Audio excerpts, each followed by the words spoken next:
நண்பர்களே, பார்த்தீங்கன்னா நமக்கு ஒரு பொருள் கிடைக்க வேண்டிய பொருள் கிடைக்கலன்னு வச்சுக்கிடுங்களேன், அதை விட்டுட்டு அடுத்த பொருளுக்கு போயிடணும். புரியுதுங்களா? அதே சமயம் என்றைக்குமே நம்மளை குறைச்சி எடை போடக்கூடாது. புரியுதுங்களா?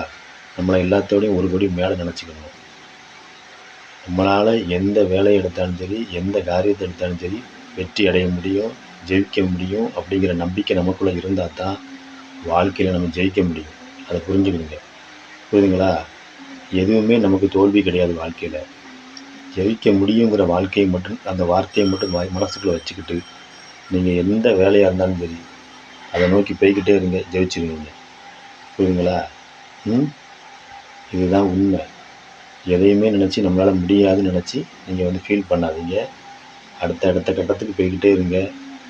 என்ன பண்ணாலும் ஒரு பொருளை அடையணும்னு நினச்சிங்கன்னா அந்த பொருளை வாங்கிறதுக்கு என்ன முயற்சி பண்ணணுமோ அதை பண்ணுங்கள். புரியுதுங்களா? அது எந்த பொருள், அது பொருளாக இருந்தாலும் சரி, எதுவாக இருந்தாலும் சரி, இந்த பொருளை அடையணும்னு நினச்சிங்கன்னா அதை அடையிறதுக்கு உண்டான முயற்சி பண்ணுங்கள். புரியுதுங்களா? நம்மளால் முடியுங்கிற வாழ்க்கையில் தைரியம் இருந்தால் தான் எதையும் சாதிக்க முடியும். புரிஞ்சுக்கிடுங்க.